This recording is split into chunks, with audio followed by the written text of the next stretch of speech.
America, the land of the free and the home of the brave, where I can ride my motorcycle freely cross-country because of those who sacrificed to keep this country free. To all those who are serving or who have served in our armed forces, I say thank you for this opportunity to ride free once again.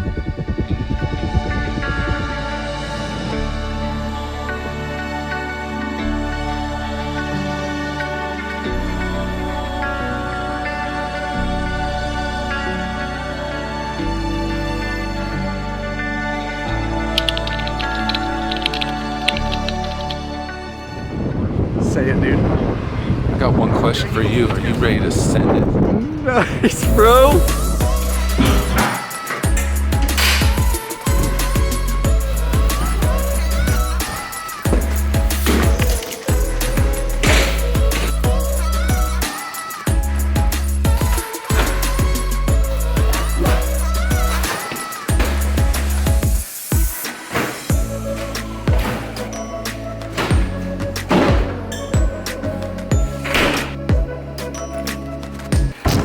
All right, if I look sweaty and hot, it's because I am. It's been a heck of a day. But I believe I am officially packed and I leave tomorrow morning. First thing, I'm gonna have to put the phone on silent. The guys are so excited. They've been blowing up group me text all day and into the night here. Excitement is in the air. Let's ride, huh?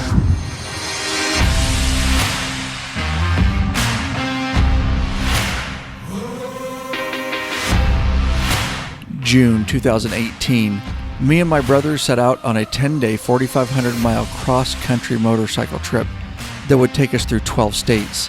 Starting in our home state of Washington, we'd travel through Oregon, Idaho, Utah, Wyoming, Nebraska, Kansas, Missouri, Oklahoma, Texas, New Mexico, and Colorado. I'd never personally ventured this far east from Washington state on a motorcycle, so I was excited to see what was in store. But we had some very long days in the saddle and short nights ahead of us to make this all happen. There were several purposes for this cross-country motorcycle trip aside from just riding, bonding, freeing our souls, and seeing God's gift of breathtaking scenery. First, we had a group of brothers and sisters we had never met in person before, except for a few. These bikers that we were to meet are the core and stand for everything it means to be a law-abiding biker. They are the beloved patron members of law-abiding biker media, the motorcycling majority, the 99%ers. These patron members, their families, and their friends left nothing to chance and had a spectacular group ride and dinner meetup event ready for us when we arrived in Nebraska. I'll tell you that there's no better feeling when you're far away from home to have a true family of like-minded bikers awaiting you with open arms. The hospitality we were shown was amazing and something that shall never fade in my mind the rest of my days. This event is exactly what makes the law-abiding biker community great and why I will never give up on my mission. It's a biker revolution after all, and this proves it. And the second purpose for this trip, well, you see, the Sworn Few Law Enforcement Motorcycle Club is expanding with much caution to make certain we get only the best of the bestest members.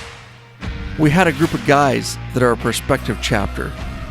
They were riding over from Tennessee to meet up with us in Kansas City. The plan was to ride and hang together for a few days, and some lasting memories were made. Hey, there's Peter. There's Peter from Tennessee. He's from Chilhowie.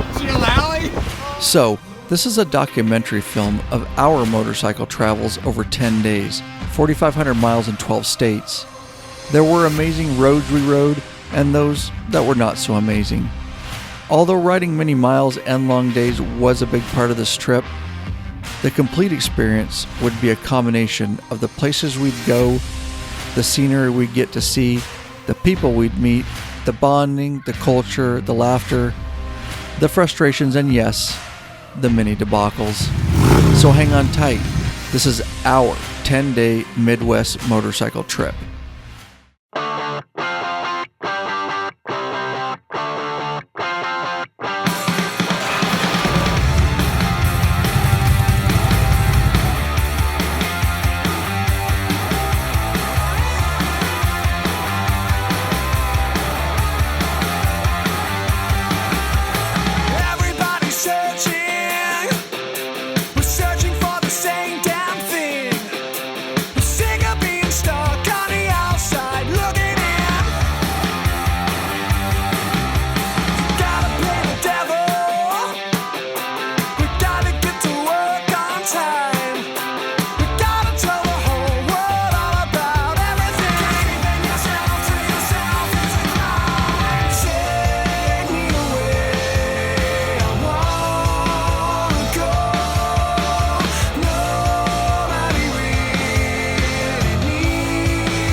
I guess the obvious question would be, how did the crew get to the point of exhaustion and fall asleep in the Duke City Harley dealership in Albuquerque, New Mexico?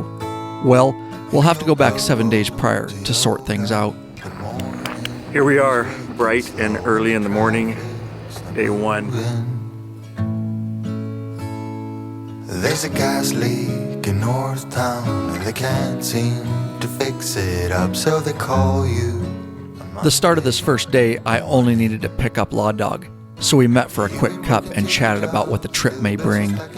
It was unusual to not have any of the other local crew going with us on this trip.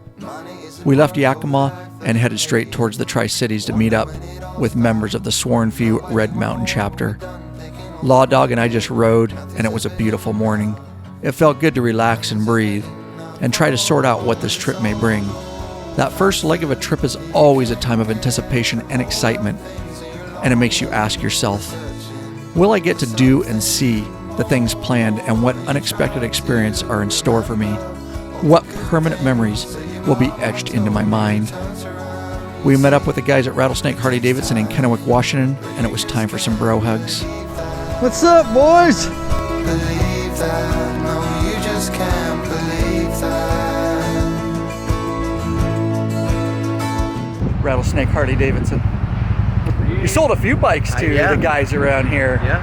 You guys Sell them all. Come on down, see them if you guys are looking for a bike and take care of you. Ask for JR. Tell them Law Abiding Biker Media sent you. The world is against you somehow, and your wheels just keep on Time to roll. spinning. Think you promise. So, we now had our core crew of guys that would be riding and hanging together for the next 10 days.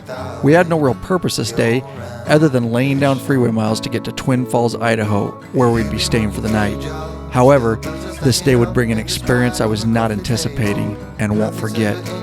We'd take I-82 and cross over the Columbia River into Oregon, and shortly after get onto I-84. Felt great to be riding with the group. We're done taking all for granted.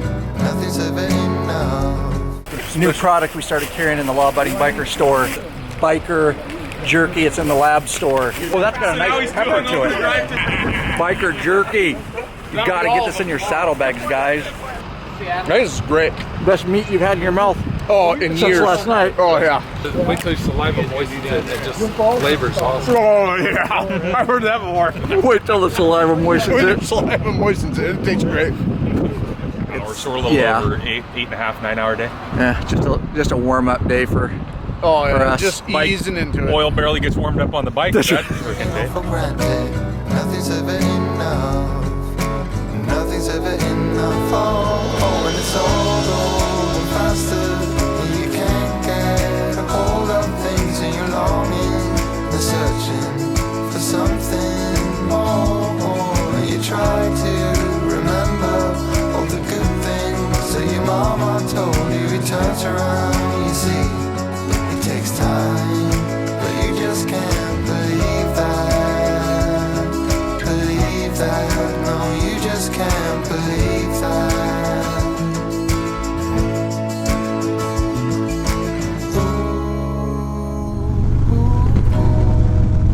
Yeah, it looks like we're getting off at Baker City, Oregon here. Likely to grab some chow because it is like 1 o'clock.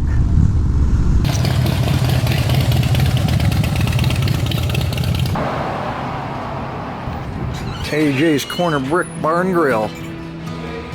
Baker City, Oregon is a quaint little town with a population of around 10,000. We found a place to eat called AJ's Corner Brick Bar and Grill, and the food was good and the beer was cold. It's certainly worth a stop if you're a biker passing through. I told you earlier that I'd have an experience this day that I would not forget. You really need to hear what happened. You see, we were in a rush, like usual, and I left one of my cameras on my back seat, forgetting about it. We took off down the freeway and headed for Twin Falls, Idaho. After only a couple miles, my heart dropped, and I realized what had happened. We quickly headed back to Baker City, but I had no expectation the camera would be found and figured someone had already run off with it. I think you too would have also had this mindset in today's day and age. After all, I had a camera stolen just years before when I was in Sturgis. Upon returning to the front of the restaurant, we learned from a nearby business that someone had located the camera and left a phone number to call so it could be returned. I was in disbelief. After a quick phone call, we went to the Safeway store where I met with two amazing and polite little girls, Kimmy and Kelsey, and their grandma, Sandy, who all live in Baker City. Yes, they actually recovered my camera and returned it to me with enthusiasm. They didn't actually run off with it. I was dumbfounded, to say the least. It's easy to become jaded. And that's just a good reminder that there are still very good, solid people in the world. Pay it forward, right? As a small thanks, I bought Kimmy and Kelsey an espresso of their choice, and they were so very thankful. This really set the tone for me for this trip, and we headed out of Baker City and headed towards Twin Falls, Idaho. With your life playing from the stereo. Oh.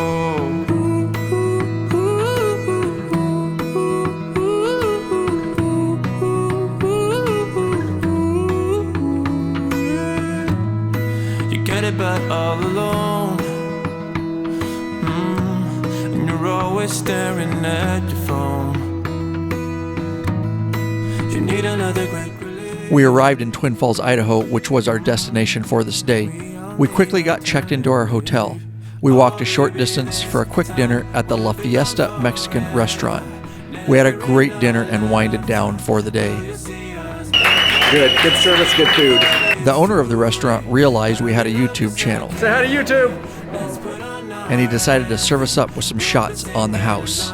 The friendly staff here took great care of us. And after dinner, it was time to call it a night, because tomorrow would bring one of the longest riding days of the trip, and some unexpected things would happen.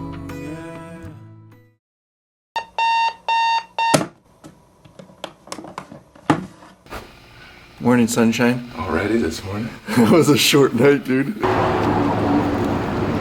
Here we are, bright and early in the morning, day 2 from Twin Falls, Idaho to Cheyenne, Wyoming is our plan. 617 miles, 9 hours. So there's a sticker and business card. So I'm gonna order one of these from you.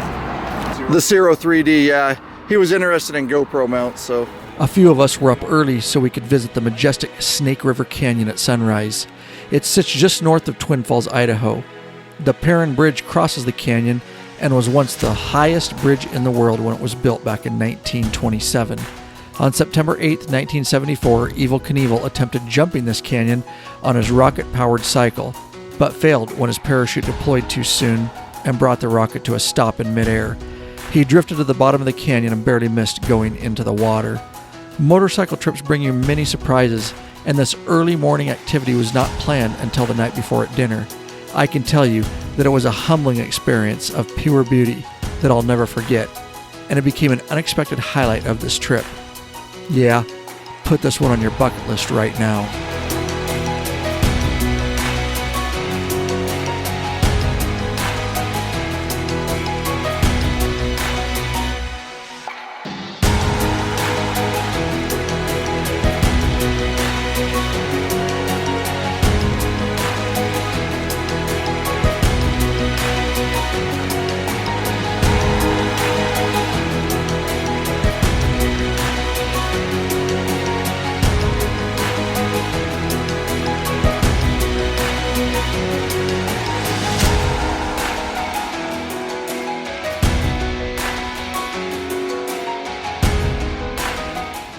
Freaking amazing this morning at sunrise.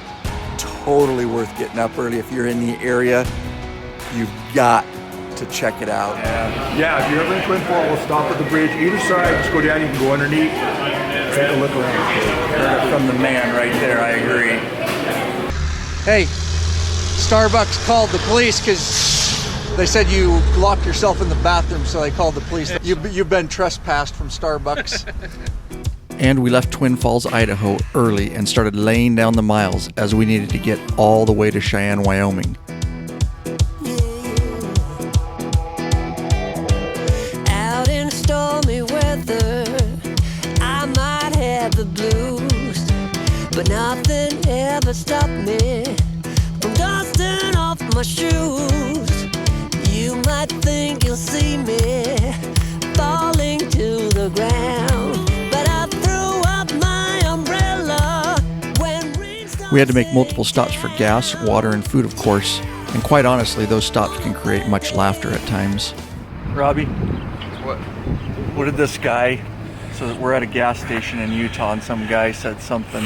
Car denting hail this afternoon in Cheyenne, Wyoming. No. So it's car denting hail. Will it dent motorcycles too? No, motorcycles are exempt. Oh, we're fine then. We're fine. They're exempt. Good deal. Yeah, we're fine. Dude, I really hope that is wrong information. And does the radar say motorcycle denting hail? Well, it says motorcycles are exempt, but find an overpass just in case.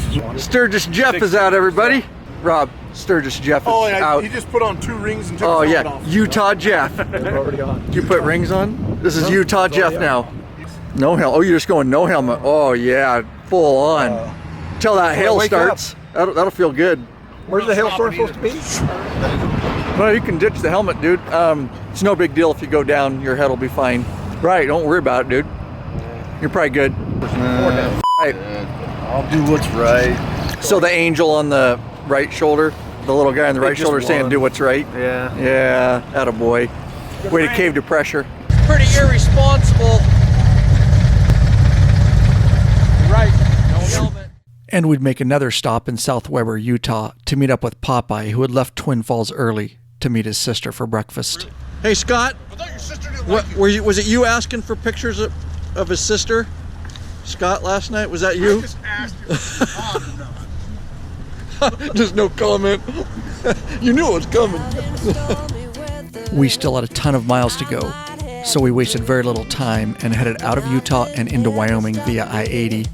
This is straight up freeway riding to make the miles that we needed to. We were still threatened with some major storms, but we kept our fingers crossed that we'd miss them. We were blessed and mostly rode around the storms except for some light rain at times.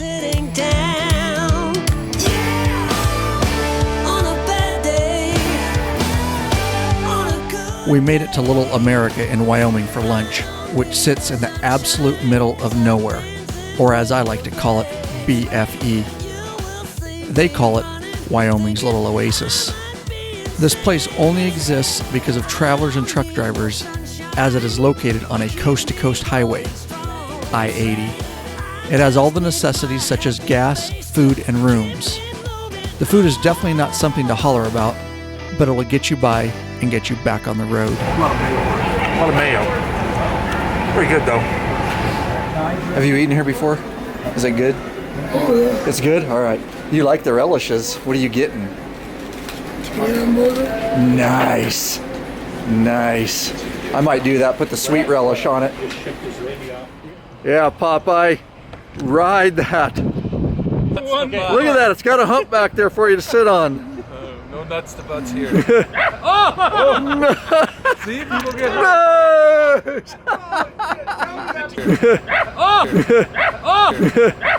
Thanks, bro. Nice. Nice. My leg kind of caught just a little bit. He can't get off. Come on. Get up there, Big Daddy. You can do it. Yeah. So what is there to do at Little America? Sit on a dinosaur. We left Little America and we're only about halfway to Cheyenne at this point.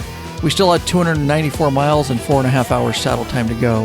We throttled down and mostly rode around the many distant storms, but we did get some light rain. This was just freeway riding with not much to see. Yep, and then it happened. The first major debacle of the trip, and we were just 15 miles outside Cheyenne, Wyoming. I lost the ability to shift, and the lever went loose. I had to take the next exit to a frontage road to figure out the full extent of the problem. After further examination and in some heavy winds, we learned that the inside of my shifter lever spline stripped out where it connects to the shifter arm. Luckily, I was able to manipulate the shifter arm with one hand to change gears to get my bike to the hotel in Cheyenne, Wyoming. We'd have to figure it out in the morning, as no dealerships were open. We made it to the Best Western Plus in Cheyenne, where the nice staff let us park our bikes under cover as a wicked hailstorm was predicted. B-Real from the sworn UMC California crew had ridden to meet us here and was waiting. We got all checked into our rooms quickly, and it was time for some grub in this one Uber town. Got the Ubers ready, ladies? There's one Uber in this town. He's right there. So if you want to become an Uber driver, there's no competition. Definitely Cheyenne. Solving the world's problems. Small Not town a one America. horse town, one Uber town. One Uber town.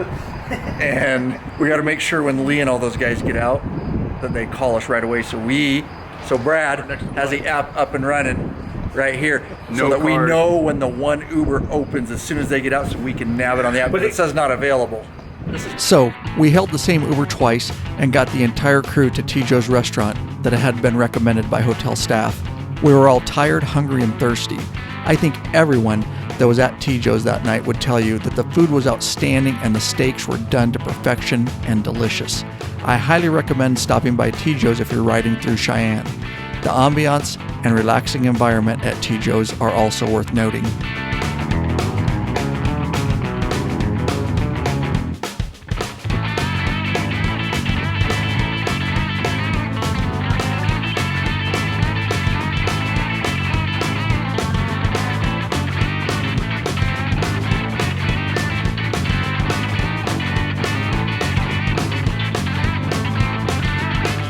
After dinner, it was time to Uber back to the hotel, and luckily, there was more than one of them out now. Soraya, hauling ass! Oh yeah, that's why we're riding with Soraya, hauling ass. What's your name? Soraya. Soraya? I just want to say, you drive this thing like you stole it. I like you. Yeah. You came in here hot. Are those stop signs just advisory in Wyoming? Sometimes. Just advisory signs? And little did we know that we cultured Sturgis Jeff this evening with the Uber experience. Yeah, I think he needs to get out more often. Yeah, you don't have to pay Uber cash, Jeff. Yes, you It's all on the interweb. The interwebs. It's all taken care of on your card. He had Yeah. his second Uber experience tonight. First and second tonight. Dang. I mean, that is impressive. You're living All right large. here in the big city of Cheyenne. Yeah, out of all places, you take your first Uber in Cheyenne. There we go. Seems to be the end of day 2. I gotta get up in the morning and figure out my shifter and all that. So hopefully the local dealership has what I need. If they don't. Clear day.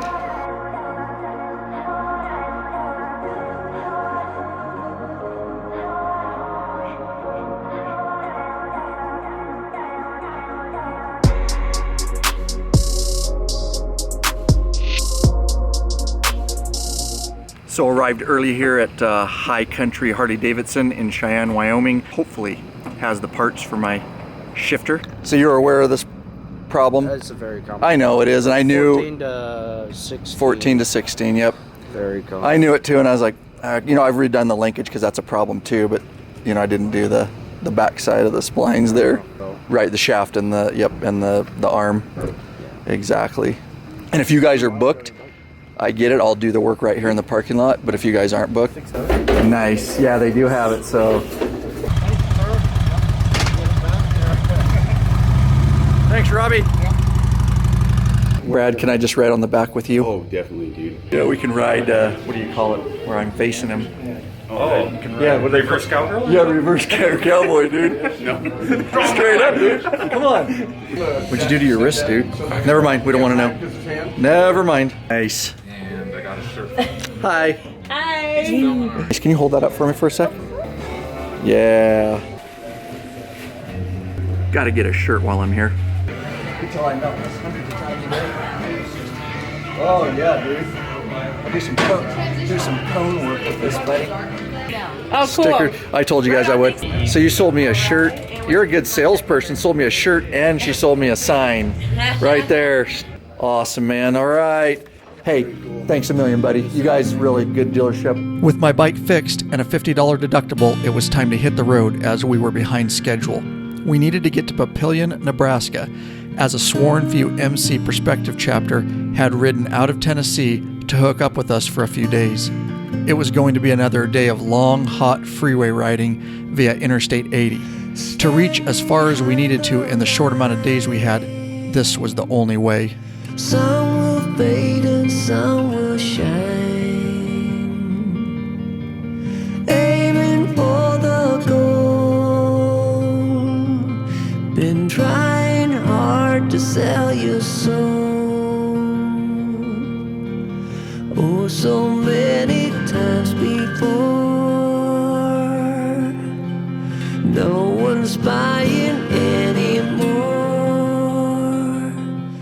And after a long haul, it was time to fuel up and grab some lunch. We stopped at a Flying J truck stop, and on the property was a place called Max's Highway Diner. Just like the Little America in Wyoming the day before, this too is in BFE. But then again, riding through Nebraska all day made me feel like I was in BFE, which is honestly a humble and peaceful feeling. Max's Highway Diner is a fun place to eat and has an old school vibe with much decor, so give it a try if you're riding through. It's worth the stop. Been trying hard to sell my soul. Oh, so many times people. Hey Jeff, who are you tweeting? What's that? You on the tweeter box? Are you on the tweeter box? The Instagrams. How about the snap in a chat? Oh yeah, the Chappity Snap. Chappity Snap. You on that one? What's your username? At Crocodile Dundee. Oh, he's hard up, dude. Oh my God. Oh, there's even slobber on there, dude. Oh, bugs. Oh. You just licked the buggy furry for $10. All for $10, dude. Oh man. And that's why I would never have to script my documentary films. The brothers I ride with are never dull. We powered down I-80 to make our way to Papillion, Nebraska, in humid 100-degree heat.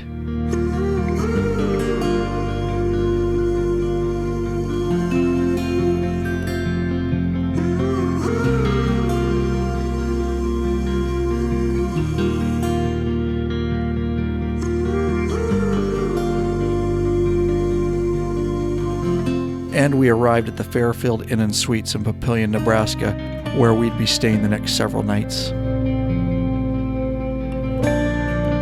Papillion, Nebraska is not a large town. It is an 1870s railroad town and suburb of Omaha. It has a population of about 20,000.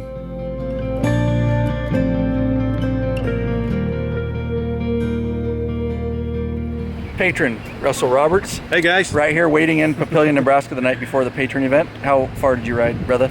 2 days. 2 days. 800 miles. So Nice. not bad, but 610 the first day. Met Mark Arnold the second day. Right here. All right. Alberta, Canada. Yes, and we met up last year at the, when we were up in Canada at the Patron event up there. Yep, put it on 2,800 miles, sorry, to get here. Good to see you, brother. Thanks for riding down. Nice. Thanks for having Awesome. us. So, for the first time, we met our brothers from Tennessee in person as they had ridden to Papillion. They are working towards a possible Sworn Few MC chapter in their area, so the next few days would be very important. Becoming a member or chapter of the Sworn Few MC takes a ton of hard work and dedication. We ordered up multiple Ubers and headed for a place to hang in Papillion called Brownie's Watering Hole that had been recommended to us. We ate and had drinks into the evening, and it was a great time of bonding and laughter. Brownie's Watering Hole has an old school look to it, and it's a fun place to hang. The service was pretty good and the beer was cold. However, I will warn you, don't try to order a steak there, as it was horrible, overcooked, and rock hard. But hey, I was hungry. But if you stick to the simple, easy to make bar food, you'll probably be just fine. Don't come here for food. Yeah. Unless you're eating tacos or something, whatever you had. So we finished up at Brownie's and decided to Uber back to our hotel. Across the parking lot is a place called Jersey's, and we ended up there to continue hanging out and enjoying each other's company. Yeah, the guys let loose a little bit, and it made for some great memories and bonding. And yeah, you guessed, that's Scooter, the same one who licked the bug-filled fairing earlier in the day. Go figure. All right, so I'm heading back to the hotel. I left all the other guys back at Jersey's. All right, here I am back in the hotel room. Big day tomorrow. I have no idea how late the guys are gonna be out. That's up to them. Patron day tomorrow. I'm excited. However, it's always a little bit stressful. The night before, I'm ultimately responsible for everything. I wanna make sure it goes well, goes off without a hitch. All my gear's ready. I'm gonna be up way earlier than all the other guys getting ready. I gotta get some sleep. You guys gotta get out of here. Good night.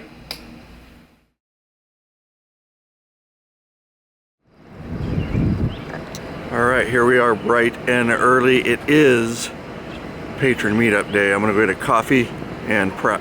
Weather looks okay so far. And after some last minute prep of camera gear, I rode to the McDonald's parking lot in Papillion to meet up with a large group of patron members of law-abiding biker media. I am always so excited before these events to actually meet members in person rather than just online. I'm always humbled by patron members and their giving spirits, and this group was no exception. Good. Rick Bernstein. Rick Bernstein. you? See, I thought I'm organizer of this patron event. So I appreciate you guys picking here to come hang out with us. Absolutely. Chuck, nice to meet you, Nice to buddy. meet you. Nice to meet you. Rhonda, nice to meet you, Rhonda. Hey, what's up? Joe Baker, Yeah, nice to Utan, Nebraska. Tony Potsick, Gretna, Nebraska. I did Nice. feather bones till about 2 in the morning and cream cucumbers. Nice, thank you. And that'll be more than enough beer and soda to drink, and I'm bringing a big bottle of bourbon to It's Flea. Yes, Lee Jagger, nice to meet you. Thank you for showing up. Ryan, how you doing? Casey Ortiz. Nice to meet you in Sir. person. What's up, buddy? Gary Jackson. Gary Jackson, good to meet you, buddy. I saw Ross earlier this morning at Starbucks, but Great being here. from Chicago. Big board. Nice. From Iowa. What else we got? Old stuff from the Heart City. Nice. Oh, there's the Heart City. Sweet, buddy. Thank you. Des Moines. Roger Walsh, where are you from? Wichita, Kansas. Nice. Derek Davis. There you go. Thanks for coming, buddy. Before we brief about the ride real quick, I do want to give credit because every location we go to, like in Canada last year, we really rely on our patron members to help me organize this stuff. And these guys put this on. They've got a really nice route for us that they organized. Some good local hospitality and food and stuff like that. Somebody had to come from Canada. Got to represent, buddy. There we go. Awesome. The patrons are here, and you can feel the excitement in the air. It's going to be just a great day, great ride. I think we avoided all the storms. Patrons, there you go. Get hooked up, guys. That's right. Pledge a certain amount per piece of content we put out. No risk to you. You can put a monthly cap. There's benefits, t-shirts, the private Facebook group, access to our premium videos, and of course, you get to be involved in the meetups because we're always traveling and you never know where we're going next. Get signed up, link in the description below. Oh yeah, and it was kickstands up and time to ride and hang all day with this awesome group of patron members.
And after that beautiful ride, we stopped in the thriving metropolis of Ashland, Nebraska, which has a population of about 2,500 normally, and during the peak tourist months, it has a population of 2,502. The local patrons had arranged for us to hang out and refresh at BW's Pub and Grill, but before we could relax, we had to handle something. Bikers helping bikers is what this is all about. What did you do? I dropped my fob, man. Oh. Hey, now there's some strength. I think that's too far. That's probably too I'm Popeye the Sailor. far. Who's going to get down in there? Oh my God, that's sketchy. Popeye! We got a key fob down in the Ashland sewer system. Okay, let's see. How many bikers does it take to get a key fob? That's a trick question. That is a trick question. You got it, light? Dude. Yep. Oh shit, Popeye. I'm going to get this shot right He got it. He got it. Who's big enough? Oh! dude. Oh, Don't drop it again, Russell. Look at those arms. Dude, you should have put your baby oil on first, though.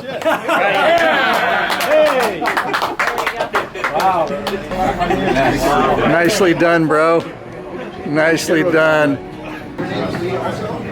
After recovering Patron Russell Roberts' key fob, everyone was ready for a cold one. This became a time of relaxation and a time to let down and really get to know each other on a deeper, more personal level. And that's what I always look forward to at these meetups. To think that I can ride cross-country far away from my home and meet and get to know like-minded bikers is still so surreal to me. Starting the law-abiding biker community over 6 years ago has blessed me in so many ways that I had never imagined. We ate snacks, visited, and drank pre-prohibition beer together, and it tasted so good on this hot, humid day in Nebraska. I'll take one. Sounds good. Sold. Patron member Ross Tomes from Chicago unexpectedly bought everybody drinks out of his own pocket. This is just another example of how I'm always humbled by the generosity of the Patron members. This is what the motorcycle majority, the law-abiding bikers, the 99%ers are all about. It's a biker revolution like never seen before. We left BW's Pub and Grill and headed out to finish up our day ride. I was taken ahead of the group to see the Lenoma Lighthouse on Lenoma Beach, which is a privately owned recreation area developed around an artificial lake, and that was very cool. The group caught up with us and we joined in. We rode together until we eventually reached the Omaha Gun Club in Omaha, Nebraska, and what an awesome facility that had been reserved for this meetup and dinner. After all, what's more American than riding a motorcycle all day, hanging with real bikers, eating meat, drinking beer, and yeah, all at a gun club. God bless America. The dinner and the bonding that ensued was that of the most authentic Midwestern hospitality imaginable. The patrons, their families and friends made this event happen, and I need not say another word for you to get a picture of what this was all about. I'll never forget this day and the real down-to-earth people I met.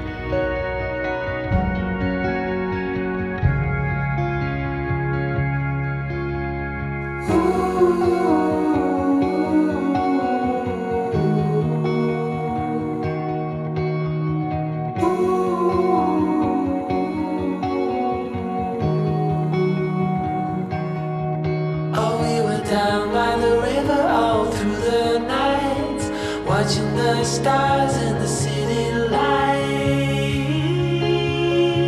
and all the moods in the heartbeat.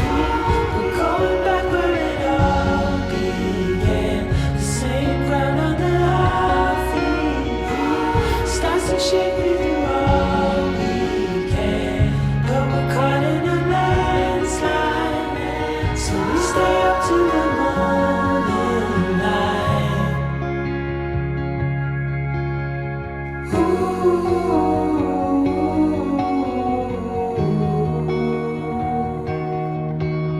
The tales we were told we would never grow old here in Wichita.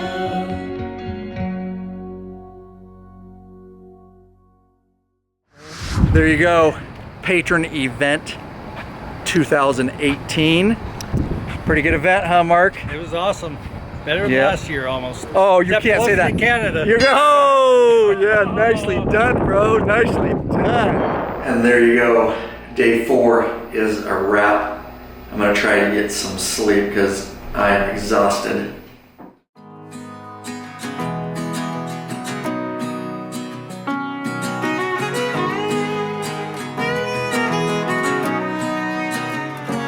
I feel better every day.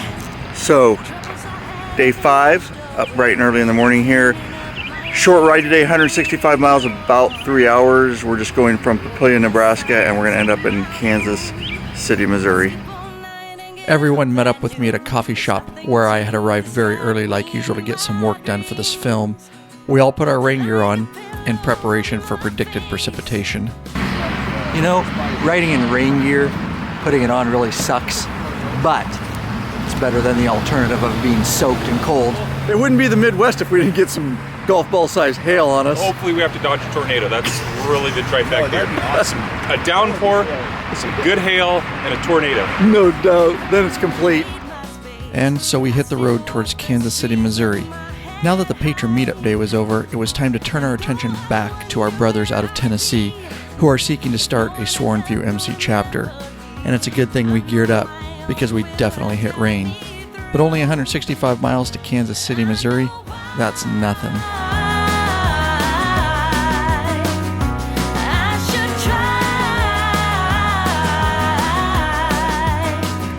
Dude, loving it. Every riding minute in of the it. rain Love it. is the best. Love it. The best. Isn't it, Scooter? You know, it's better than being at work. When it's nice and it's true. We're still on motorcycles. On vacation, bro. I always like it when people dry their shield because in about 1 minute, bro. It's the inside. 1 minute. Oh yeah. True. So what lesson have you learned about riding long distance and in the rain? No half helmet. No more half helmet. helmet. You notice everybody here eventually converted. Even Rob finally converted. Finally.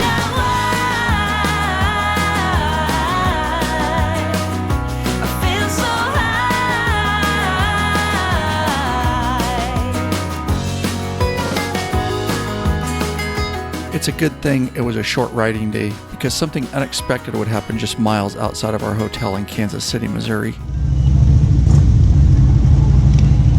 Goat's bike. Pretty new Milwaukee 8. Something happened about a mile outside. Luckily it happened a mile outside, but he lost all his motor oil. You can see we actually checked the oil and it's like barely registered on the dipstick. Again, at least we made it here, but Hours of operation. oil all over everything, so trying to get it to the local dealership here quick. This one here is soaked with oil. Remember there was a recall for the clamps? Yep. That is not a healthy looking cat. Holy cow, dude. It's kind of sketchy. Whoever buys mirrors like this, freaking morons, man. I just came up after looking on Goat's bike and stabbed myself. Ryan's got to go to These ought to be outlawed, these kind of mirrors. Just saying, man. It's ridiculous. Ryan? LD's bike here. Look at that. Got a rock in the headlight on the way here. That was our shortest day ride, dude. Our shortest day ride. And we got, it was a rough one. Raining and shattered headlights. And oh my God. About blew up a motor? Yeah, about blew up a motor, man. We learned that one of the oil cooler lines on Goat's bike had busted loose, and that's why everyone behind him was splattered with oil spray. There was a recall on these clamps, and Goat had his bike in his local dealership for that very recall prior to this trip. He was not happy, to say the least, that it was not taken care of. Shout out to Worth Harley-Davidson in Kansas City for getting right on it and sending a trailer over to get the bike. It was loaded up and on its way for repair, as we had many days of riding still ahead. We all split up for a while, and some went to the dealership, and some of us rode to town to the laundromat. You're gonna make someone one hell of a housewife someday, bro. Yeah, watch out. On long trips, it's always wise to have a little time to hit a laundromat, so you don't have to pack as many clothes and can just clean what you have. We hung out at the laundromat, and it felt good to just sit and chill for once, and of course, we talked to some locals.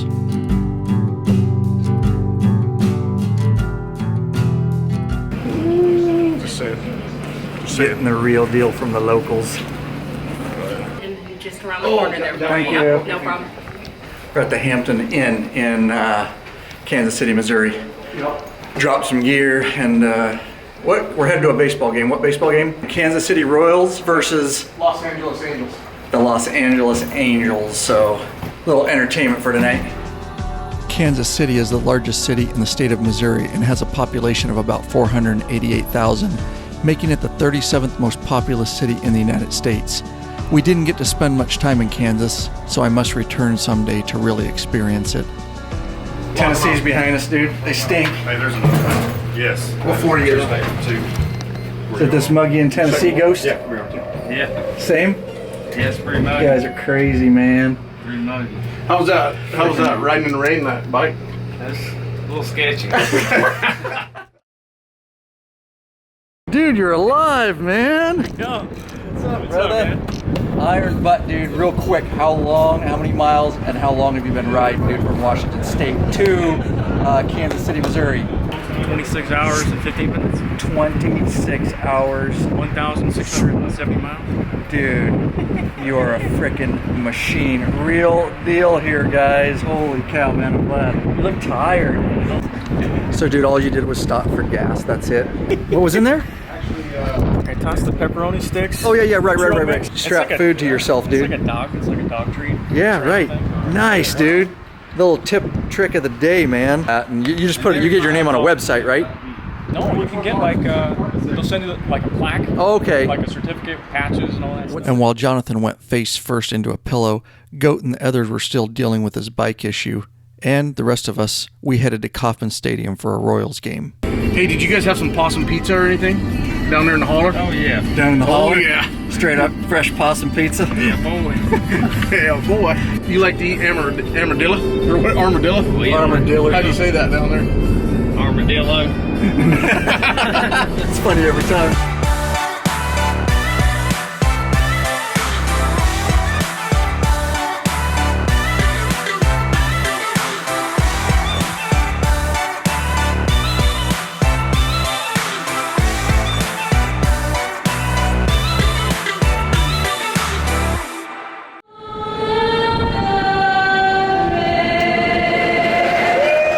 Now, I'm really not a big professional sports fan, but this was a very good way to relax after riding so many days and so many miles. We got to drink a few cold ones, visit, laugh, and chill with the guys from Tennessee. Trust me, it was not about really watching much of the game. I know why I let you go. There's something strange between us. Oh, let me show you what you need to know. If you see me how I see you, it will show. I am waiting for a moment to tell you everything, but I didn't. And this guy here likes baseball about as much as I do.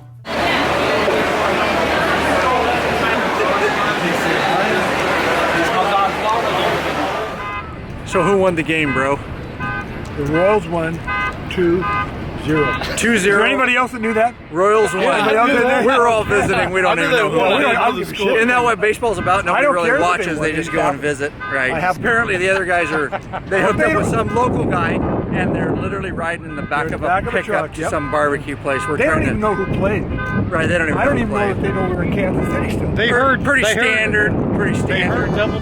So, after the game, several of the guys thought it was a great idea to get a ride in the back of a pickup with some random person to try and find a good barbecue place in town. Hey, there's Tater. There's Tater from Tennessee. He's from Chill Alley. Chill Alley? Oh, yeah. How did you take Chili Bowl? Oh, he likes to hear you. Oh, yeah. How are you going to do We're that? back of a truck in Missouri. I don't think he said anything.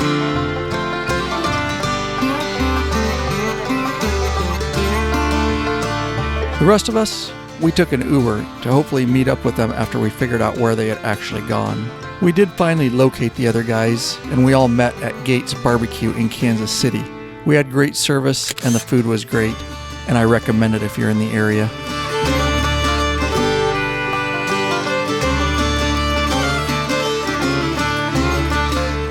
Sturgis, Jeff, and I returned to our hotel, while the others headed into town, and for what I've been told,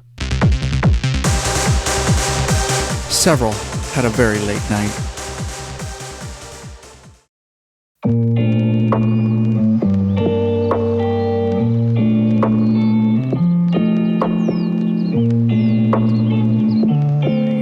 Day 6, we are headed from Kansas City, Missouri to Amarillo, Texas. 549 miles, about 9 hours saddle time. It got sunny out, it was raining. We may hit some weather today, I hope not. But all the guys are behind me, gathered up around the bikes. And the Tennessee guys are headed back home their way. So before we get going, just a quick stop at Starbucks. Everybody's dragging a little bit here on day 6. So what are we planning out here? Figuring out how we can get Jeffrey on Route 66. Section of Route 66? Lifetime mission it is. We're going to try to hit part of the western part of Route 66 today, right? So Oklahoma City, it parallels I-40 all the way to Amarillo, which is where we're going to end up tonight. And so we parted ways with our brothers from Tennessee and headed out on the road. We needed to lay down some freaking miles this day. Sturgis Jeff did some last-minute planning and wanted to hit parts of Route 66. I was excited to see what this day would bring, to include an eating challenge that Scooter would be professionally competing in later in Amarillo, Texas. Okay, maybe Scooter's not so professional, but he'd give it an all-American try. And we'd have a great start to the morning riding through lush green scenery through Kansas.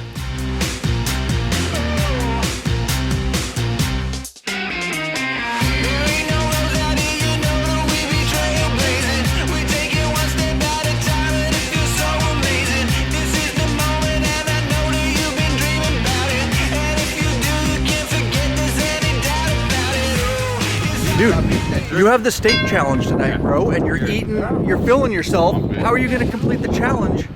Competitive eaters. He's supposed to be fasting right now. Dude, competitive eaters know better, dude. You need to train all day. Prepare yourself better. You're a trained athlete, dude. I'm gonna massage this thing. Yeah. Get him ready, dude. Get it all loosened up. You going to be able to do it, bro? I don't want to pay the $100. Right, so you got to do it. I'll get you. But if I see you backing off and like eating a pussy, I'm not paying for it. So as long as he gives it his all, and you verify that he's giving it his all, he's mentally in, you will buy it if he pusses out and can't eat it. Nice. Hey, nice offer, Brad. Yeah, that's a good offer, right? Yeah. Some incentive right there, dude. Yep, there you go. Nothing like your friend supporting you. Yeah. Are you nervous? No. Mentally nervous before your challenge? No, it's all good. That Texas ago-go. What's it gonna be? Medium rare, rare?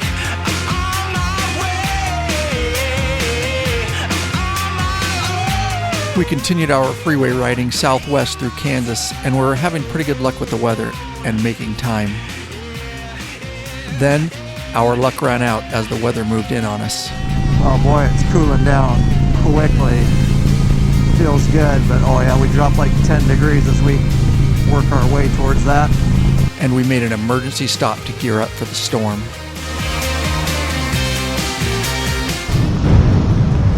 Hear that? Little thunder action. Going into the eye of the storm, Robbie. Let's do it, the baby. Eye of the Storm chasers. Oh yeah, Storm on chasers. motorcycles, bro. Straight I've up. seen some of those shows, so we're good. Yeah, I'll oh watch yeah. them on the You know protocol? Weather Channel. Oh yeah. Look at it, it's the entire NASCAR pit crew here today. I'm hungry. You're not eating yet. I'm hungry. With water. Fill your stomach with water. Hydrate yourself, okay? Take this seriously, huh? He's gonna be a winner. Yeah, oh yeah. Yeah. Or he's paying for it. Right, exactly. And we rode on, and the rain never got too bad, but I'm sure glad we geared up. And it wasn't long before it was time to take our rain gear off, and the day just got hotter and muggier from there. As we rode in Kansas and into Oklahoma, we learned that the toll systems are very annoying. They're everywhere it seemed, and some take exact change you may or may not have. It was very frustrating trying to figure out the system and be in compliance. And we dropped out of Kansas and headed west across Oklahoma via I-40 in 100+ degree weather at freeway speeds, making time.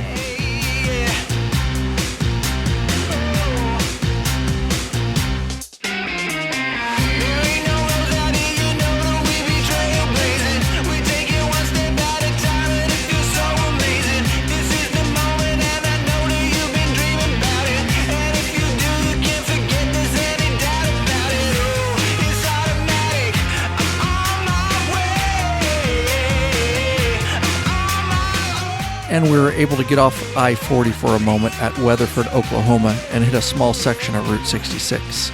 And it was not a well-maintained section, to say the least.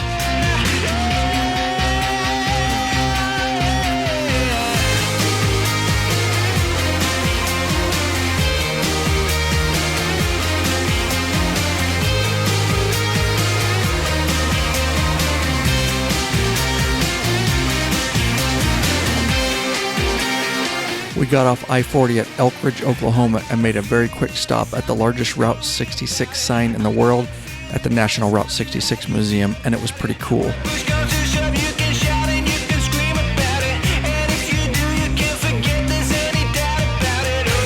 Are you hungry? Thirsty, I'm f***ing hungry. Why are you hungry? Because I haven't eaten all f***ing day. That's what competitive eaters do. You're training. I don't know about that. I think I'm starving. We left Elk City, Oklahoma, and laid down our last leg of this day's trip towards Amarillo, Texas via I-40, and it was just plain hot, straight, and wide open. As we neared Amarillo, the air cooled as the sun set to the west. Believe it or not, this very stretch of riding became one of the highlights of the trip for me. It was absolutely serene, and I could tell everyone had a peace about their spirit.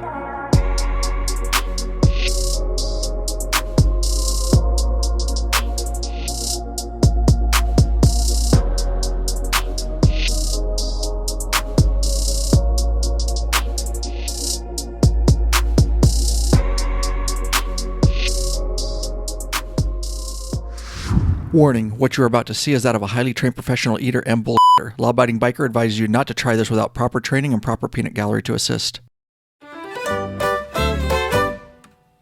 And what a great way to end the day as we rolled into the Big Texan in Amarillo, Texas with our highly trained competitive eater, Scooter, to attempt the famous steak challenge. To get bragging rights, a t-shirt, and your meal for free, you have 1 hour to eat a 72-ounce, 4.5-pound steak cooked to your liking, a baked potato, and bread. Easy, right? After all, Adam Richman of Man vs. Food did it in 29 minutes. Oh, and you can't vomit. Do you think Scooter has what it takes? So let me see it. So you can't change your mind. Have you done it before? No? He's been training for 6 months. He did it. What are you doing over here? Nothing. Go sit at your spot. He's taking my advice and not getting it well done.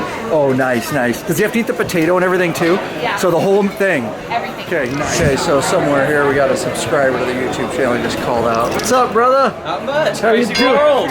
What's your name? Mike. Mike. Nice to meet you, man. Nice to meet you, Ryan. Yeah, awesome. Subscriber to the YouTube channel? Yes, sir. Hey, thanks, man. Thank you, man. Appreciate it. Safe trip. Thank you. Are you looking your enemy down? Yep. Are you eyeing your enemy down right now? Sizing. So he can't vomit? No. Okay, all right. Don't vomit. Have your seat, dude.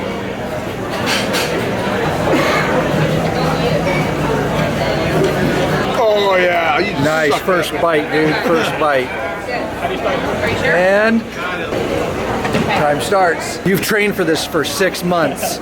You can do it. About 6 hours. All right, about 6 hours. But anyways, just no big deal. Ladies and gentlemen, we got another big Texan with a big appetite. This is Scott from Washington, and he's got 1 hour only to eat 4.5 pounds of Texas top sirloin and 3 sides. Now let's make some noise to cheer him on!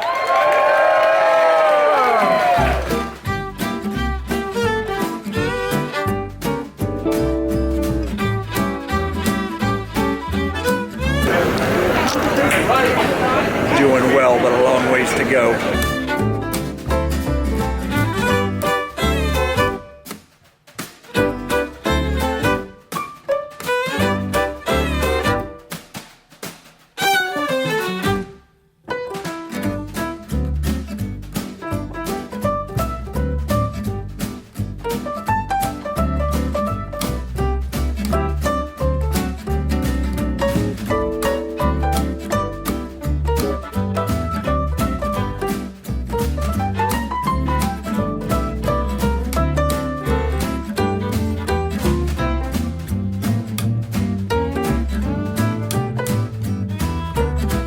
And while Scooter sat alone attempting this ridiculous challenge, the rest of us ate a reasonable sized steak, drank beer, visited, and of course heckled Scooter to give him the support he needed. But all jokes aside, I give Scooter props for doing this as nobody else manned up. Did they go through all the gristle to verify it's gristle? Yeah. I don't Nice. know. They rechew it and check it. They rechew it and check it. Don't be a pussy, Scooter. Go scoot. Do you have any words of wisdom for him? Don't be a pussy. Oh! Words of wisdom, Scooter. 10 minutes. 10 minutes, dude. There's your words of encouragement. Ambulance standing by out there. Quit drinking the pitcher of water and eat the steak. Come on. 4, 3, 2, 1. Oh, you're the man, You're the man for even trying that. Get it to go bag. All right, Roger. Heading to the bathroom. Heading to the bathroom.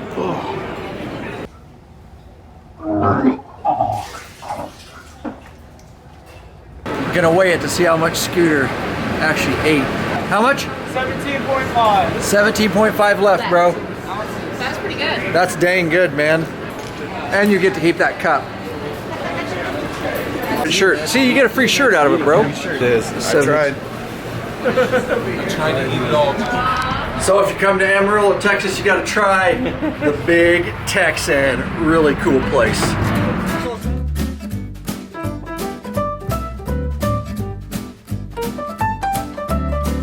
Giddy up. Yeah, nicely done.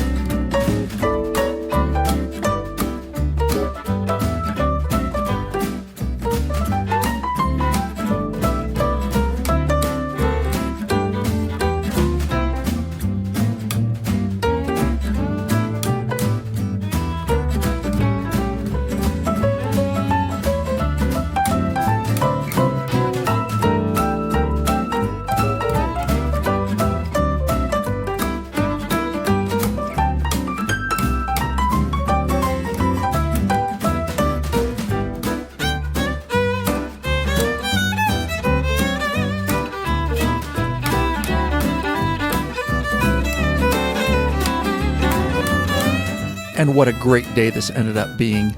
We rode straight to our hotel a short distance away and everyone hit the rack. We had another good, solid day of hot weather riding ahead of us and another very unexpected debacle that would really set us back. All right, here we are at the bikes this morning early. This is day 7 and we're headed to Gallup, New Mexico. About 425 miles, about 6 hours saddle time. Already warming up very quickly. Shorter day than yesterday though, that's gonna be nice. Amarillo, Texas, also known as the Yellow Rose of Texas, as it takes its name from the Spanish word for yellow, has a population of around 200,000 and is the largest city in the Texas Panhandle. The city was once the self-proclaimed helium capital of the world for having one of the country's most productive helium fields, and Amarillo also operates one of the largest meat packing areas in the United States. Pantex, the only nuclear weapons assembly and disassembly facility in the country, is also a major employer. Some big attractions to see in Amarillo are Cadillac Ranch and the Big Texan Steak Ranch. We only got to spend a very short time in Amarillo, but what I saw makes me really want to return someday to see more.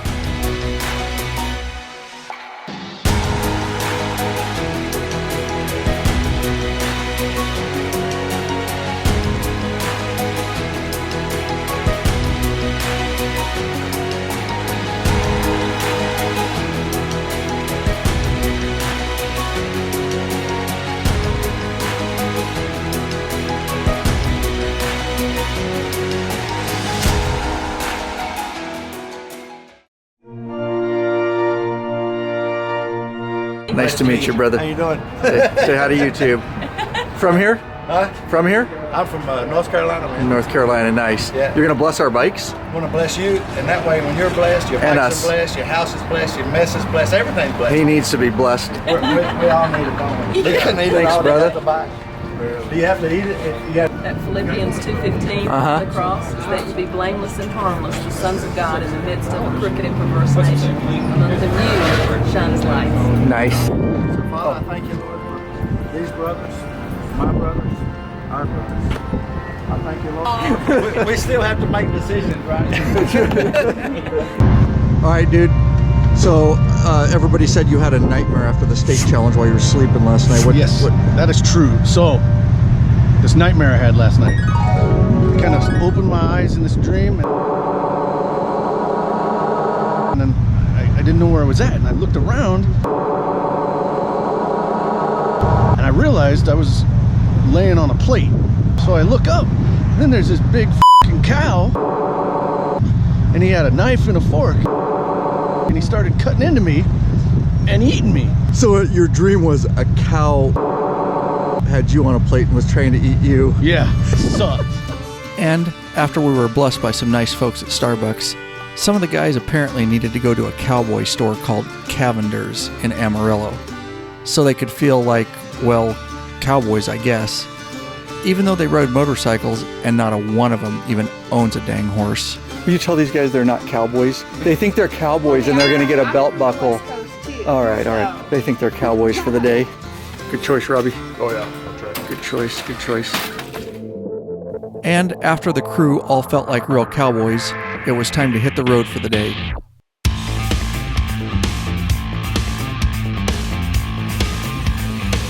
Ultimate destination would be Gallup, New Mexico, with another day of straight up hot temperature freeway riding following I-40 West.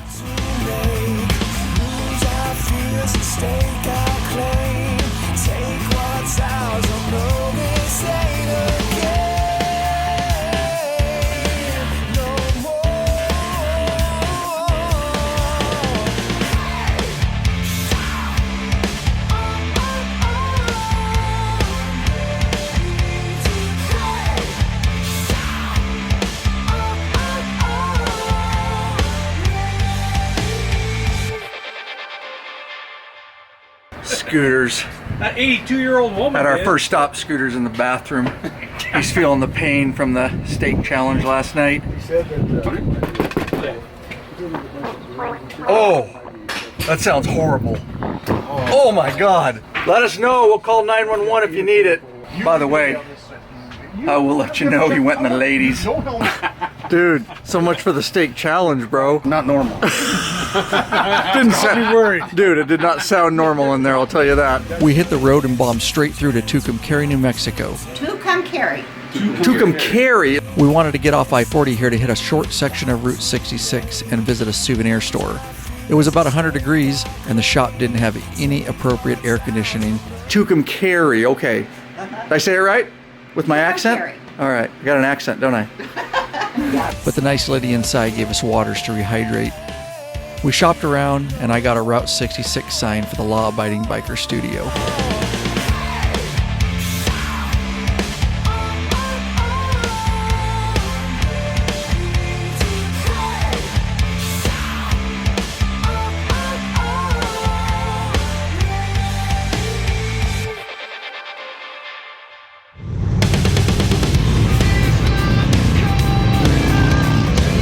We left Tucumcari and ran a short section of Route 66. I couldn't help but notice the abandoned businesses along the way, like a ghost town. I'm not sure what happened here.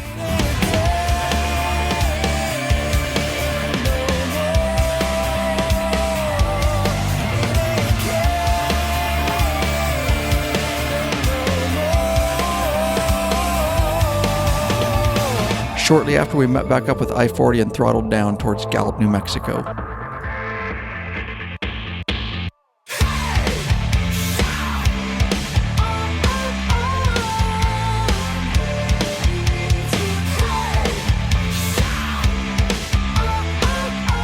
And we took an exit off I-40 into Moriarty, New Mexico. I believe that's how you say it. Probably gas for sure and some lunch. Brewery. I'll be better here when I get some food. And Got AC in here? Got AC? Thank you. The Sierra Blanca Brewery was not a pre-planned stop, but a real godsend in this blistering hot desert we were in. They had air conditioning, great hospitality, and most of all, yep, ice cold beer on tap. You can order food from another local business that delivers here. It felt great to relax inside for a bit, and I got a full tour.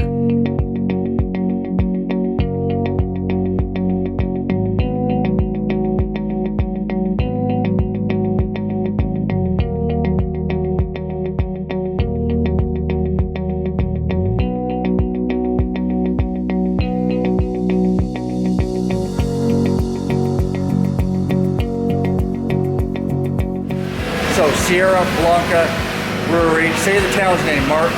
Moriarty, New Mexico. Moriarty, did I say it right? Moriarty, yeah. Okay, Moriarty. 20 miles outside Albuquerque. Yep. 22 years in the business. Second oldest brewery in New Mexico. Nice, man. What's your name? My name's Devin. Devin, thanks, brother. Magic. Magic, awesome.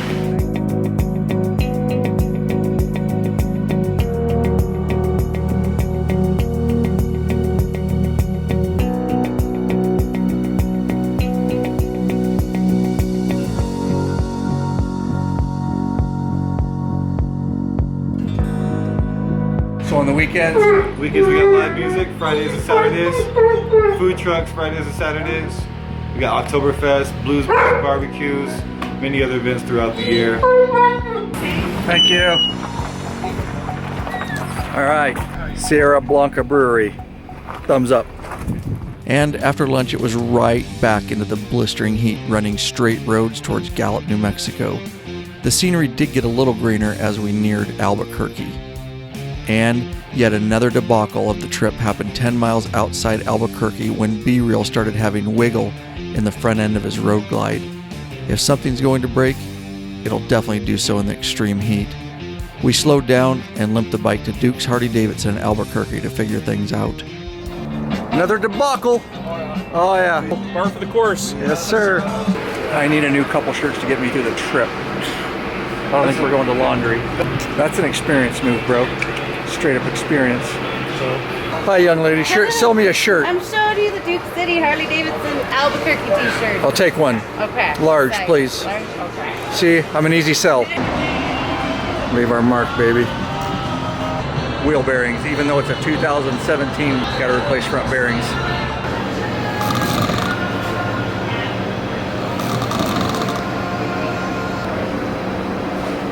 So, do you remember at the beginning of this documentary film, I asked how the crew ended up falling asleep on day 7 of this trip in Duke's Harley-Davidson in Albuquerque? Well, now it should be all clear. You see, 7 days of a hardcore cross-country motorcycle trip with plenty of fun times and debacles will do that to any rider. And after many hours of diagnosis and eventual front wheel bearing replacement, we were back on I-40 towards Gallup, New Mexico in 105-degree heat in the late afternoon. But hey, at least some of the guys got some rest, as you saw. We rode long stretches of straight roads on I-40 with not much scenery, except from time to time. Riding through New Mexico was still beautiful in its own way.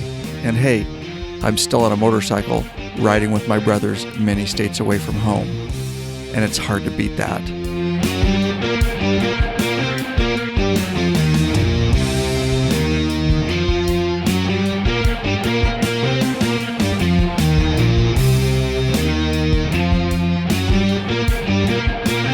We were all exhausted when we made it to Gallup, New Mexico, and we pulled into our motel, the Red Roof Inn, which made the Motel 6 across the way look like the Hilton, but we made the best of it. After last night, where we stayed in Amarillo, dude, it's a little sketchy. It's true. Hey, you gotta break it up. Keep the cost down. It's a serious paper jam. Yeah, you gotta take it apart. Hey, you gotta tear it and start over. 2 pieces at once. Yeah, nicely done. Saving the day. Good work, Robbie. Did you unplug it? No. Something's happening. Oh, good work. Does this place have like real keys, like metal keys? No, but that one does. The Motel 6 does. Oh yeah, nice. They have a glorious pool. They have a pool though, dude. We don't even have a pool. We haven't checked the grounds. Okay, you're right. Have one. We don't know of all the amenities. Continental breakfast. I think the last one I saw like this, This they is rent sketchy. the rooms for like by the hour. Turn that AC on. Jeez. Nothing like having the room prepared for us with AC on in New Mexico at 107 degrees. We got power. Get that on, Robbie. Oh, yeah. So apparently our air conditioner we called down, it just plain isn't working. We upgrade? We've actually been upgraded. We now have a view of the pool. Dude, it has a pool. We now have a view of the pool. We've been upgraded. Dude. We've got courtyard access at this time. Oh yeah, that's a big upgrade. Smells funny in here. Yep. Smells real funny. Bingo. Yep. As the sun set, we headed into town for a quick dinner at a chain restaurant, as we were all ready for bed. On the ride back, the air felt great compared to the 105 degrees. It's bad when you're in the Roach Motel and you wish you were in the Motel 6 across the street. That's bad. We hit the rack, and I was very excited for the next day, as I would get to ride a road and area that is truly amazing, that I can check off my life list. You gotta see this.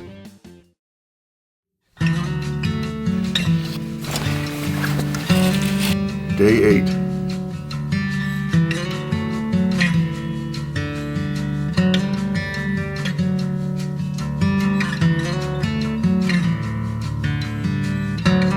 I'm not gonna miss this place.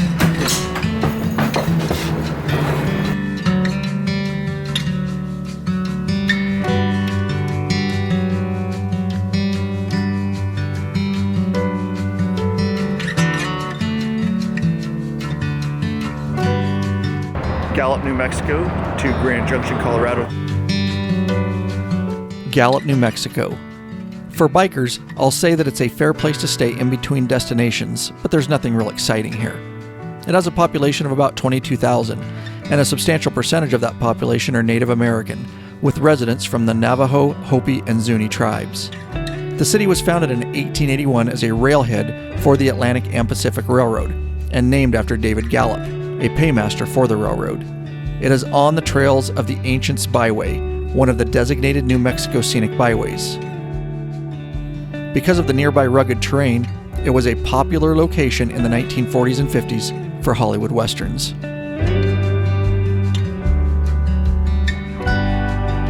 Jeff, you ready for it? Coming up. You betcha I'm ready. Excited? I've missed opportunities at least twice to get there. Nice. We got stormed out big time once that we were going to hit it. Today's the day. Well, I'm excited because it looks like it's going to be a beautiful day. I'm just ready to ride a road with a curve in it. No Been doubt, dude. Straight for the last 1,000 miles. With something, yeah, exactly. It's curves, that's all we want. B-Real had to split off and head back to California. The rest of us left our lovely motel in Gallup, New Mexico and headed north on Highway 491 for some flat and hot riding to start the day, and the temp got to triple digits in no time. There's not much to see, but a few houses now and then in the middle of nowhere. It makes me wonder who would settle in such a flat, dry, hot place with nothing around for miles. It seems like such a God-forsaken land. But hey, there's something for everyone, they say. We cut across VIA 5 for a shortcut and eventually hooked up with Highway 371 to the north.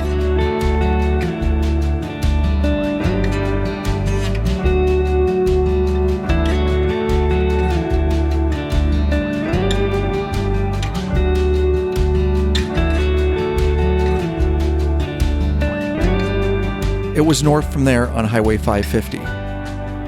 We went through Flora Vista and Aztec, New Mexico.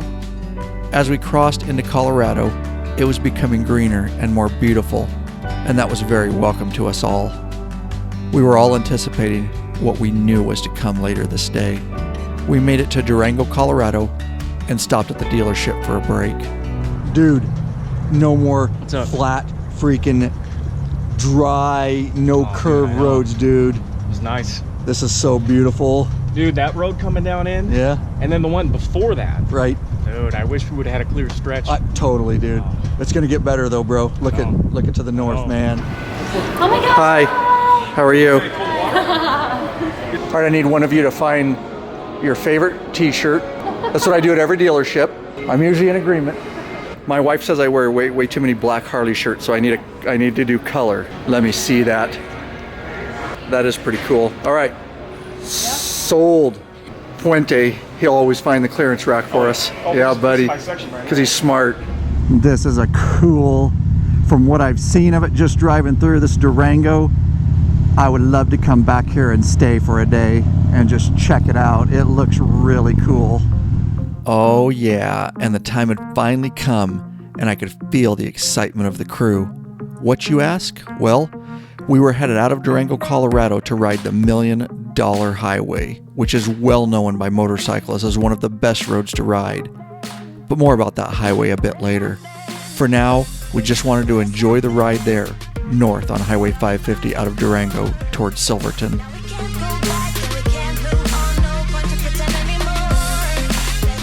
The temperature dropped to 83 degrees as we gained elevation, which was the coolest we'd felt in a while on this trip.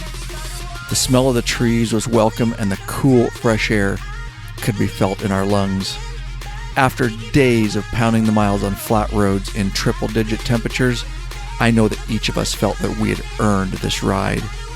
It's times like these that a biker's soul is truly set free.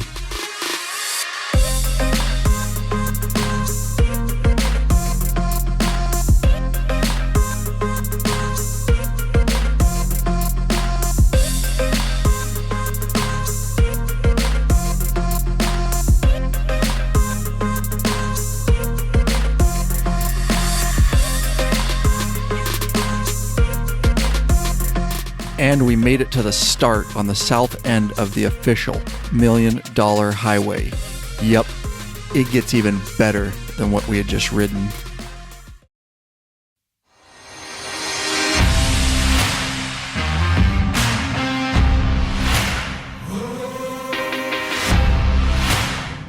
The $1 Million Highway stretches for about 25 miles in western Colorado and follows the route of US 550 between Silverton and Ouray, Colorado. Many say the highway is dangerous, challenging, and potentially hazardous to drive.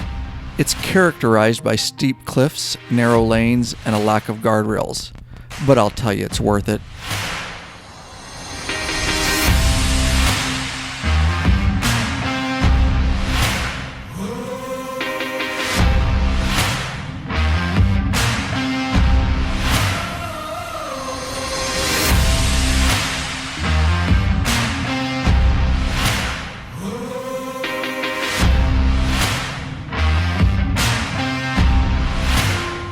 The origin of the name $1 Million Highway is disputed.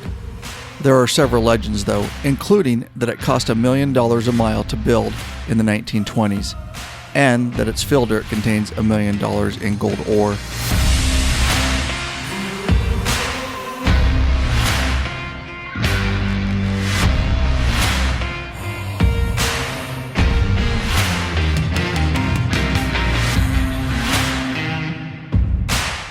About halfway between Silverton and Ouray is the Red Mountain Ghost Town.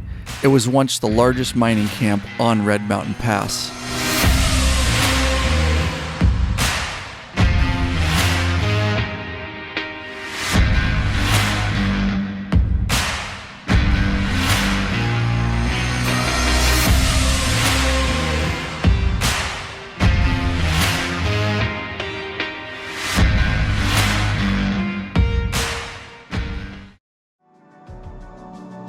We dropped down into the town of Ouray, Colorado, where the $1 Million Highway ends, and we were in awe of what we had just experienced. Ouray has a population of about 1,000, but clearly has a large tourist draw. The town was originally established by miners chasing silver and gold in the surrounding mountains. At the height of the mining, there were more than 30 active mines. We ate at the Ouray Brewery, where if you get a seat on the upper deck, you can overlook the town and the magnificent backdrop of mountains. Make sure you look straight out when you're on that balcony and see if you can find the beautifully placed American flag on the hillside.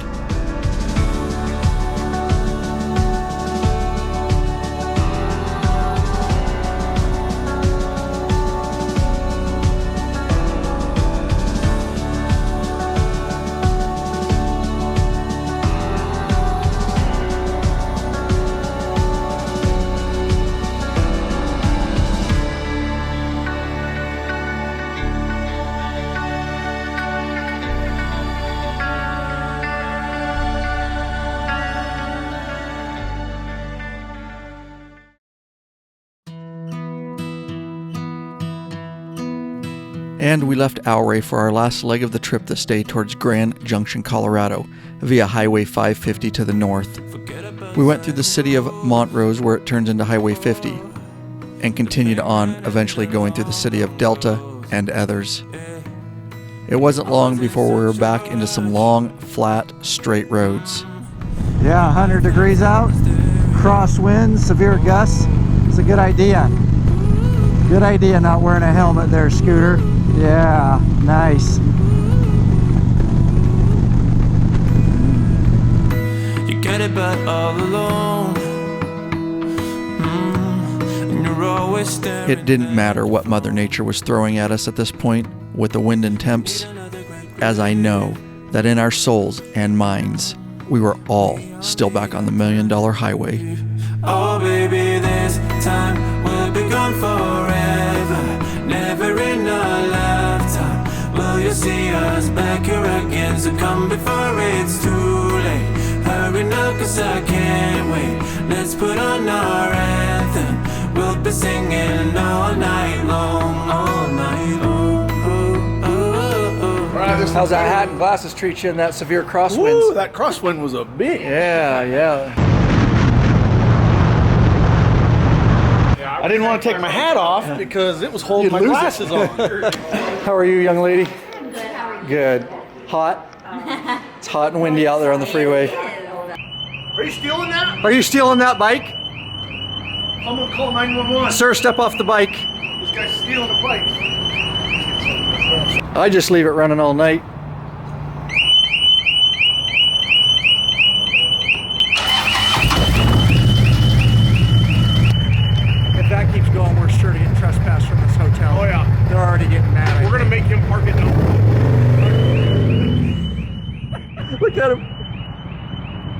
Gonna be pulling people over. Yeah, this is just like the Red Roof Inn. Yep. Nothing like having the room prepared for us with AC on.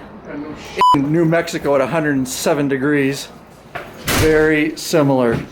And the AC's on. It actually works. Everyone cleaned up a bit, and we all headed to a random restaurant we picked that was within walking distance of our hotel. We ended up eating at a place called Citrola's Italian Grill and Pizzeria. The food and service were great. We all just relaxed and reminisced of some of the awesome riding we were blessed with this day. But stellar day, but everybody is spent. It was hot. Second day in a row. Second day in a row. Triple digits all day. But $1 Million Highway, if you get a chance to ride it. Worth $1 million. Worth $1 million, should be on your life list for sure. Yep. We got a long day ahead of us tomorrow, so we're hitting Iraq. Grand Junction is a city in Colorado's Western Slope region and has a population of about 65,000.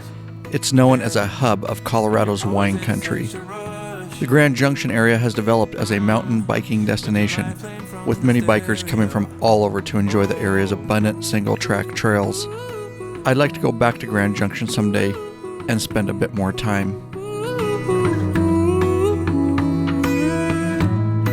You get it but all alone. And you're always staring at your phone. You need another great relief.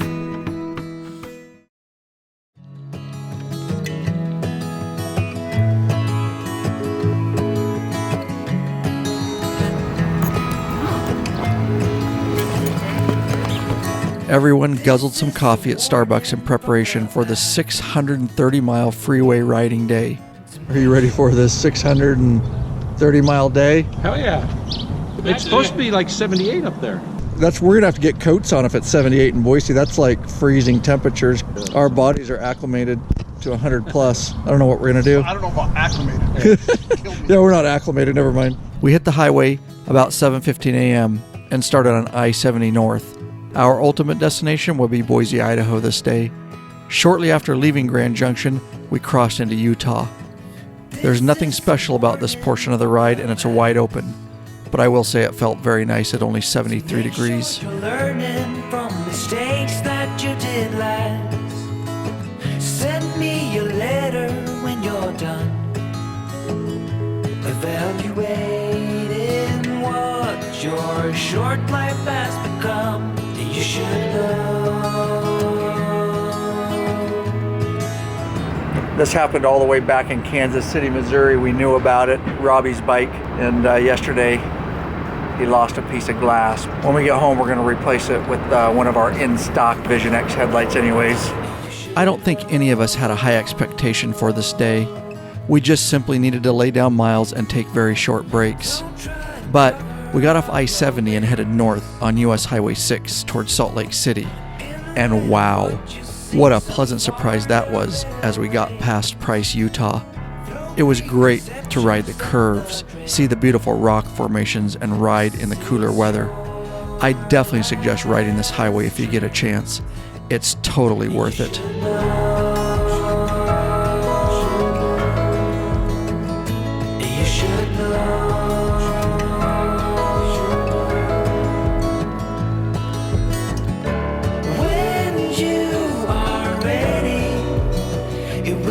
To go this time tomorrow, the future I will show.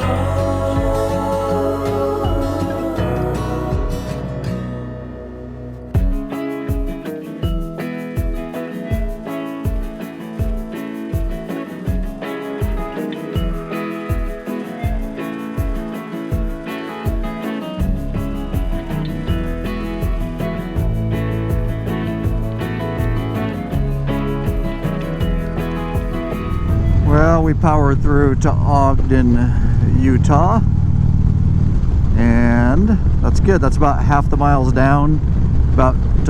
Started out a little over 600, a little more than half. 297 to go to Boise, Idaho. We're gonna get a quick lunch, gas up, all that good stuff.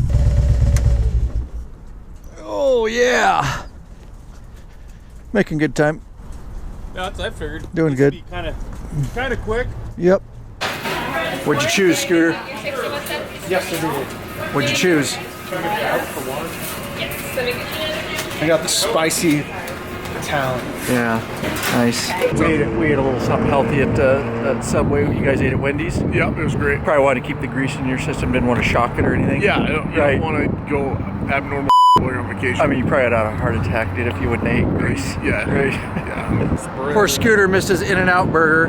Did you see me? He was crying. I know. He was crying back on the freeway. I was like, that's the closest one to us. Oh, man. And while some of us ate a bit healthier for lunch and felt better about ourselves, we all needed to make it quick and get back on the road. We left Ogden, Utah on I-15 North and powered down. With about 225 miles to go, we eventually merged onto I-84 West, which would take us the rest of the way into Boise, Idaho. We all fought a brutal, unrelenting headwind as we powered towards Boise. We had to make one last fuel stop and unass about 165 miles southeast of Boise. After the quick stop, it was back on I-84 fighting that headwind the entire way, and it beat us all up pretty good. In light of what you've seen so far, there are better ways. Throw preconceptions down the drain, 'cause this is your last chance. You should know. You should know. At around 5 o'clock p.m., we finally rolled into Boise, Idaho, and made our way to the Red Lion Hotel where we'd be staying. We were all exhausted from this long ride day, but there's no way we were wasting our last night on this cross-country trip, and Boise is a town that always delivers. We've visited here often over the years. What? You saw it coming, didn't you? Saw it coming. Funny every time. It gets him every time. Boise is the capital and most populous city of Idaho. It is located on the Boise River in southwestern Idaho and has a population of around 225,000, making it the 99th largest city in the U.S. Forbes reports that Boise is one of the top 25 fastest growing areas in the U.S., coming in at number 1 on the 2018 list, and that Boise will maintain that trend. But of course, with becoming a big city, you also get the big city issues. Unfortunately, I've seen all those problems progress over the years. But for now, if you're riding through, I'll say that it's a great place to visit and stay over.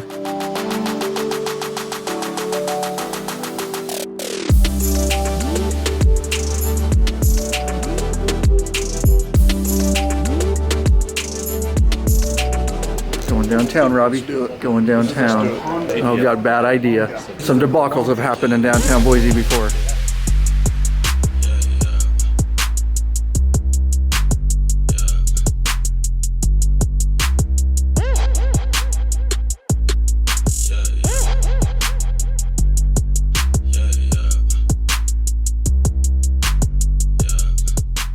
What do you think of Boise on a Friday night? So far, so good. Yeah? We'll see how it ends up. Sun's not even down, bro.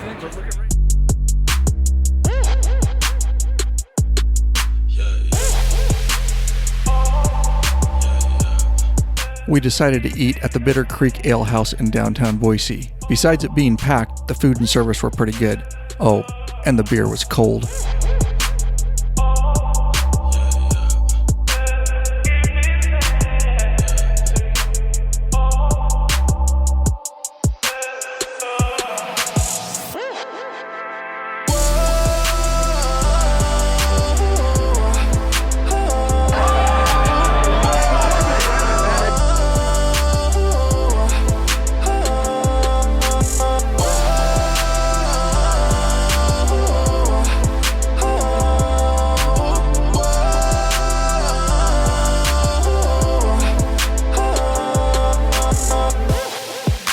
And of course, the night progressed and we visited Tom Graney's pub for a bit.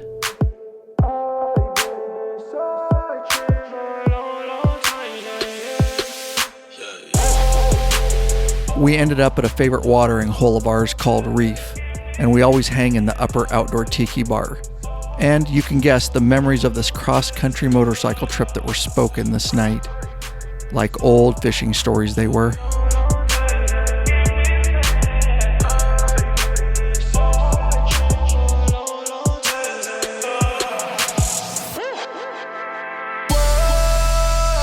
And as usual, on a weekend, the streets of Boise were getting a bit wild.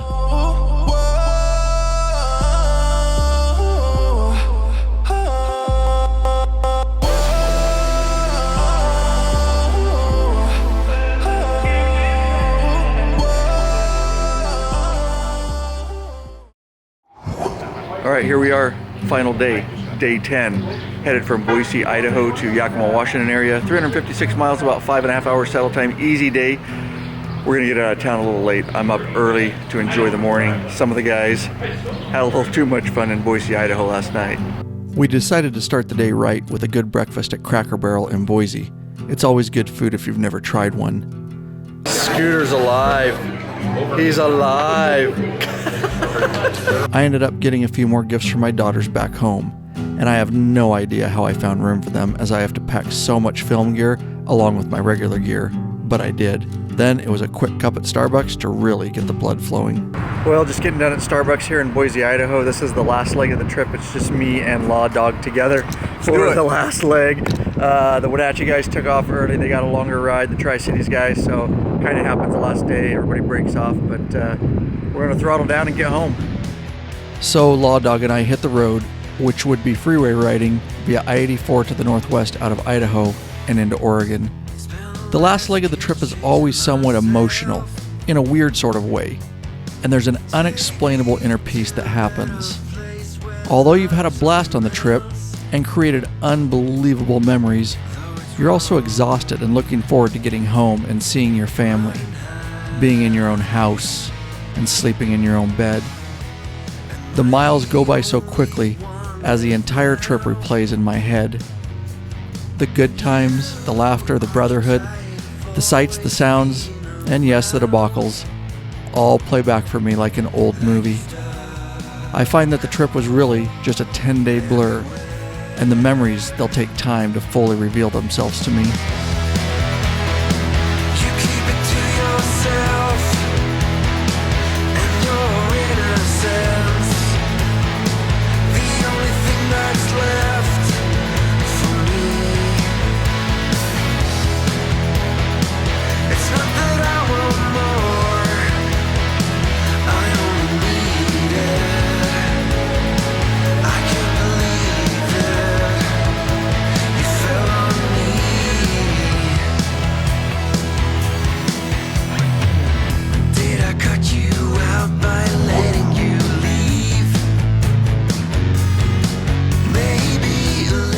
Time is it? Not gonna lie to you, there's not as much energy in this group. 11:26.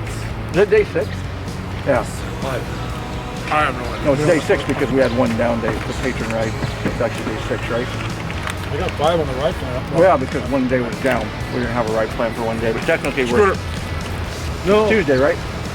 Yeah, so Thursday, Yeah. Friday, Saturday, Sunday, yeah. So day 6. Definitely not as much energy. Nope. Still having a blast though.